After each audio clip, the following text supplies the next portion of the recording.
जय भीम साथियों। अभी 5-7 दिन पहले जो दिल्ली के इंदिरा गांधी स्टेडियम में रैली हुई आज़ाद समाज पार्टी और भीम आर्मी के तत्वाधान में, और माननीय सांसद नगीना चंद्रशेखर आज़ाद के आह्वान पर देश के कोने कोने से जो है दलित समाज के लोग, मुस्लिम समाज के लोग, या जो बहुजन समाज में एक नई पहचान चाह रहे हैं, कुछ बदलाव की इच्छा रखते हैं, वो सब वहाँ एकत्रित हुए।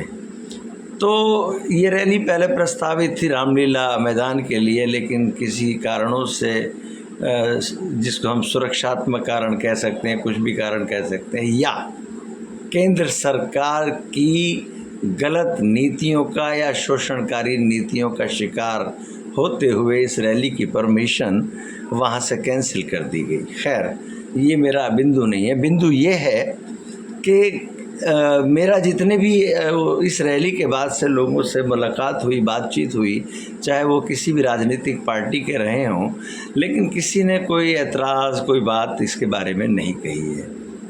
और हो सकता है उनको इससे फ़र्क ना पड़ता हो, या हो सकता है उनको लगता हो ये बढ़िया है कि बहुजन समाज बंट रहा है, बिखर रहा है, कुछ बहन जी के साथ जाएंगे, कुछ चंद्रशेखर के साथ जाएंगे।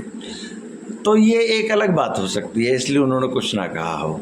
लेकिन जिन भी बसपा के जो कट्टर समर्थक लोग हैं या पदाधिकारी लोग हैं, है ना, बाकी आम जनता को तो बहुत मतलब इस बात से नहीं है, लेकिन उनको इस बात से तकलीफ़ हुई और उन्होंने रखा कि उन्होंने बल्कि चंद्रशेखर रावण पर तमाम निजी गंभीर आरोप भी लगाने की कोशिश की, जिसका कोई मायने और कोई अस्तित्व नहीं है।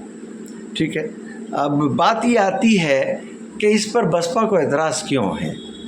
समाज में अगर कोई व्यक्ति लोगों को एकत्रित कर पा रहा है इतने बढ़िया तरीके से कि उसके आह्वान पर नौजवान इकट्ठा हो जाते हैं कहीं भी। उस दिन बारिश का मौसम था, लेकिन लोग भीगते भागते और वहाँ पहुँचे। ठीक है, तो कुछ का आरोप ये है बसपाइयों का कि ये भाई चुनाव के मद्देनज़र रैली की गई। यार, तो इसमें गलत क्या है? चुनाव के मद्देनज़र तो रैलियाँ की जाती हैं। ये ताकत दिखाने की रैली की गई तो ये और भी अच्छा है। बहुजन समाज के अंदर आत्मविश्वास को बढ़ाने के लिए उन्हें संगठित करना ज़रूरी है। चुनाव हैं हरियाणा में, चुनाव होंगे दिल्ली में, या और भी कहीं चुनाव होंगे। बहरहाल ये खबर वहाँ तक जाएगी। जो मनवादी मीडिया है उसने इस चीज़ को बहुत कवरेज नहीं दी, लेकिन अब बहुजन मीडिया भी सामने है और रैली के तमाम फ़ोटोज़ और जो भाषण के अंश हैं वो अलग अलग चैनल्स के थ्रू, जो पर्सनल मीडिया है बहुजन समाज चिंतकों का, उसने फेसबुक, इंस्टाग्राम और तमाम माध्यमों से इसका प्रचार किया और बाकायदा रैली सक्सेस और सफल हुई। खचाखच भरा हुआ स्टेडियम था, जितने लोग भीतर थे उतने लोग बाहर थे। अब एक बात आती है कि चंद्रशेखर जो रावण हैं वो अवसरवादिता की तरफ जा रहे हैं। तो आपको मैं ध्यान दिला दूं, हमारे सम्मानित बसपा संस्थापक कांशीराम जी अवसरवादी राजनीति को सबसे ज़रूरी मानते थे, और अवसरवाद का ही रिज़ल्ट था कि आरंभिक सरकारें हमने समाजवादी से मिलकर अवसर में संभावनाएं ढूंढी थी कि हमारी सीटें मुलायम सिंह यादव जी की पार्टी से कम थीं, फिर भी बहन जी मुख्यमंत्री बनी। बाद में क्या हुआ उसको छोड़ दीजिए, ये मैटर बहुत बड़ा मैं नहीं चाहता करना। दूसरी बार सरकार बनी, वो अवसरवाद था, बीजेपी की मजबूरी थी या बीजेपी इसका लाभ लेना चाहती थी। बहरहाल मुख्यमंत्री के तौर पर बहन जी को स्वीकार किया गया। एक बार बहन जी अपनी खुद की ताकत के हिसाब से, जो फार्मूला था दलित ब्राह्मण का, उस फार्मूले के हिसाब से वो मुख्यमंत्री बनी। ठीक है, तो इस तरीके से 4 बार उत्तर प्रदेश की मुख्यमंत्री बनी। और ये सच्चाई है कि उन्होंने बहुजन समाज के लिए अगर नौकरियों की बात बहुत अधिक नहीं की तो वो ठीक है, लेकिन अगर हम देखते हैं कि दूसरी सरकार या तीसरी सरकार में उन्होंने दलित समाज के लोगों को ज़मीनें आवंटित की, ज़मीनें दी गई। जो लोग भूमिहीन थे उनमें ढूंढकर बहुजन समाज के लोगों को ज़मीनें मिली। और पहली सरकारों में उन्होंने वरीयता के तौर पर ज़िला प्रशासन को ये एक जियो पारित किया कि बहुजन समाज के लोगों के हथियारों के लाइसेंस प्राथमिकता के तौर पे बनाए जाएं। ठीक है, ये उन्होंने किया। अब इसकी अगर मैं कंपैरिजन में लाऊं बीजेपी को, तो बीजेपी ने शायद बहन जी के मुकाबले में अधिक काम किया है। ये सच्चाई है, कड़वी सच्चाई, इसको भूलने की कोशिश भी ना की जाए और कोई ये ना कहे कि मेरी मानसिकता क्या है, क्या कहानी है, लेकिन ये सच्चाई है। अगर आप ज़मीनों को देखेंगे, आज की डेट में किसान निधि मिलती है, किसान सम्मान निधि माननीय प्रधानमंत्री की योजना के अंतर्गत 2000 रुपये और 2000 रुपये और 2000 रुपये 3 बार में 1 साल के अंदर ये 6000 रुपये किसान को मिलते हैं। ठीक है, अब अगर हम ज़मीनों का वितरण देखते हैं तो दलितों के पास ज़मीनें बहुत कम हैं और बच्चे ज़्यादा हैं। मतलब अगर किसी जाट के पास या किसी और अन्य राजपूत के पास 100 बीघा ज़मीन है तो उसका वारिस 1 है या 2 हैं, हद से हद 3 है। 100 बीघा ज़मीन अर्थात 30 बीघा ज़मीन का 1 मालिक हुआ, 100 बीघा के 3 मालिक हुए। लेकिन वहाँ पर कितने पैसे जा रहे हैं सरकार के? एक बार में 6000 रुपये। उस परिवार में जो जाट परिवार है, अगर 100 बीघा ज़मीन के 3 लोग नाम वाले हैं तो 3 लोगों के नाम से वहाँ सरकार द्वारा 6000 रुपये मिलते हैं। अब अगर आप दलित संभावना को देखेंगे तो 100 बीघा ज़मीन में लगभग 40 से लेकर 50 दलित हैं। ठीक है, तो उधर 6000 रुपये मिलता है और इधर 80,000 रुपये मिलता है, यानी 40 परिवारों को 2-2 हज़ार रुपये के हिसाब से 80,000 रुपये, और अगर इसको 3 में गुणा कर दिया है तो 2,40,000 रुपये ये पैसा बहुजन समाज के लोगों को बीजेपी की तरफ से मिलता है। ये सच्चाई है, इसको आप दरकिनार नहीं कर सकते, क्योंकि हमारे यहाँ मैं खुद पर्सनली जानता हूँ, one of my friend Mahendra Singh, yes, उनके पास 1.5 बीघा ज़मीन है, 3 भाई हैं और एक उनकी मदर है। 4 लोगों के नाम उस 1.5 बीघा ज़मीन में दर्ज हैं। 4 लोग वो किसान हैं, खसरा खतौनी में जो भी और कुछ होता फ़र्द, उसमें उनका नाम दर्ज है, और 4 लोगों को वो पैसा साल भर में एक को कितना मिला? 6000 रुपये। तो 4 लोगों को कितना मिला? 24,000 रुपये। ठीक है, 24,000 रुपये उनको एक साल में 1.5 बीघा ज़मीन का किसान होने के नाते मिलता है। ऐसे कितने ही किसान दलित समाज से मौजूद हैं जिनके पास 1 बीघा से लेकर 5 बीघा, 7 बीघा, 8 बीघा, बहुत बड़ा किसान माना जाता है कोई दलित अगर उसके पास 20 बीघा से ज़्यादा ज़मीन है। ठीक है, अर्थात 100 बीघा ज़मीन, अगर हम सारे दलितों को ये मान लें कि 20-20 बीघा के मालिक हैं, तब भी 5 लोगों को पैसा ये मिलता है।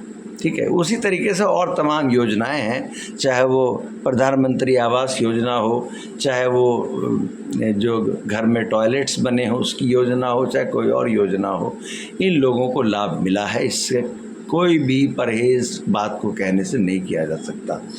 तो खैर, फिर भी हम ये कहते हैं कि हमारे वोटों का हकदार केवल वो है जो बहुजन समाज का प्रतिनिधित्व करता है।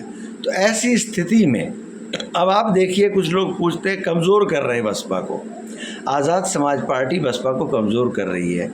तो मैंने रिज़ल्ट अगर देखता हूँ, मैं 2014 का इलेक्शन जब से बीजेपी पावर में आई है, उस इलेक्शन में बसपा को उत्तर प्रदेश की 80 सीटों में से एक भी सीट नहीं मिली थी, 0 पर पार्टी थी, और शायद 89 या समथिंग ऐसे ही 79 या 89 विधायक चुनाव जीत पाए थे 2012 के चुनाव में। ठीक है, उसके बाद दूसरा विधानसभा का चुनाव हुआ 2017 में, तो ये विधायकों की संख्या घटकर 19 रह गई। देखिए, यानी जब 2007 में सरकार बनी थी तो 206 विधायक थे। फिर 2012 में चुनाव हुआ बसपा का, तो बसपा को सीटें मिली 79 या 89, आप करेक्ट कर लीजिएगा, बट इसके नीचे, इसके आसपास थी सीटें। फिर 2017 के चुनाव में 19 सीटें मिली, और फिर 2022 के चुनाव में पार्टी को 1 सीट मिली। ठीक है, इन सारे इलेक्शंस में आज़ाद समाज पार्टी या रावण कहीं से कहीं तक मौजूद नहीं था। ठीक, अब अगर हम संसदीय चुनावों की बात करते हैं तो बीजेपी पावर में आई 2014 के चुनाव में। ठीक है, 2014 के चुनाव में बहन जी ने चुनाव लड़ा, दमखम के साथ लड़ा। बसपा एक ही थी, आज़ाद समाज पार्टी या चंद्रशेखर नहीं था मौजूद उस वक्त दौर में, तो पार्टी को एक भी सीट नहीं मिली थी। उसके बाद चुनाव हुआ 2019 में। 2019 के चुनाव में बहन जी और अखिलेश यादव ने गठबंधन किया, जिसमें बहन जी को अधिक फ़ायदा मिला। समाजवादी के मुकाबले हमारे मेंबर ऑफ पार्लियामेंट शायद 10 सीटें जीत सके थे। पूरा ये बिजनौर का जो इलाका था, बिजनौर और इधर वेस्टर्न यूपी का, यहाँ बसपा के एमपीओ की बाढ़ सी आ गई थी। अगर हम कहें, मैं धनौरा में रहता हूँ और ये अमरोहा सीट है, तो यहाँ से कुंवर दानिशरी जीते, नगीना से गिरीश कुमार जीते, बिजनौर से मलूक नागर जीते और भी जगहों से लोग जीते। बहरहाल ये स्थिति थी। तो उसके बाद 2024 का चुनाव आया, वो सबने देखा कि पावरफुल तरीके से लड़ा गया इस चुनाव को भी, लेकिन नतीजा शून्य था। ये गेंद उनके पाले में थी या नहीं थी, किस वजह से वो क्या गठबंधन में शामिल नहीं हुई, लेकिन लोग ये कहना चाहते हैं बसपा के कि बहन जी किसी के पांव थोड़ी पड़ती गठबंधन के लिए। ये अकड़ का मैदान नहीं है, इसमें राजनीति में अपने आप को सरेंडर करना, झुकाना सबसे पहली शर्त है। लोगों को देखा होगा, हाथ जोड़ते फिरते हैं गलियों में, पांव पकड़ लेते हैं अपने से छोटों के भी।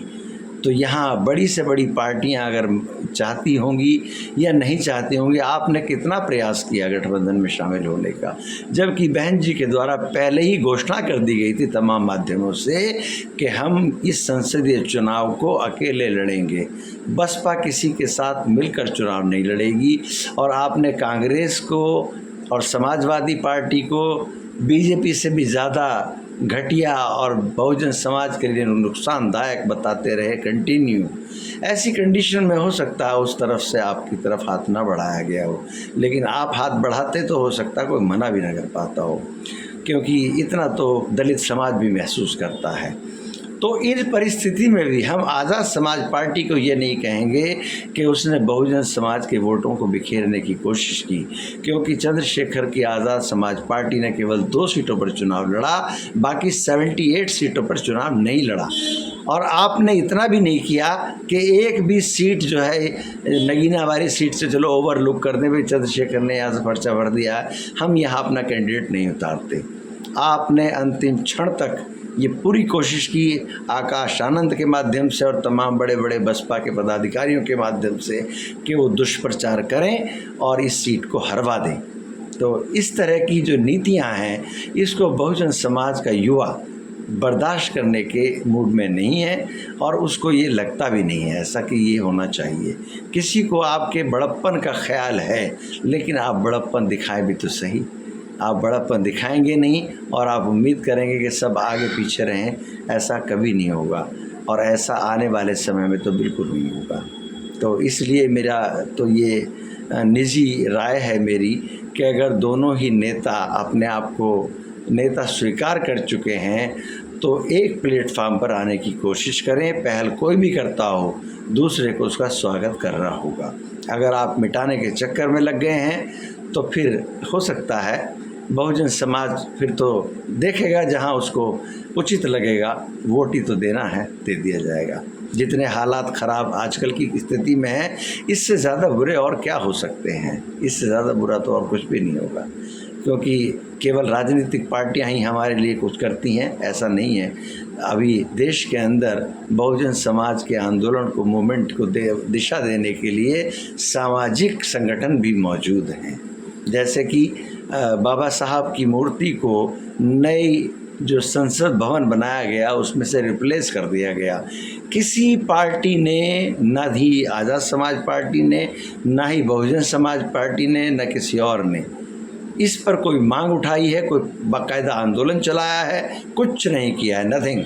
कोई शायद स्टेटमेंट भी बढ़िया सा नहीं दिया हो, लेकिन सामाजिक संगठनों ने और दलित समाज के जो बड़े ऑफिसर्स लेवल के लोग हैं, उन्होंने इस बात को तरीके से उठाया है, और अभी तक ये संघर्ष उनका चल रहा है कि बाबा साहब के मान सम्मान के साथ कोई समझौता स्वीकार नहीं होगा।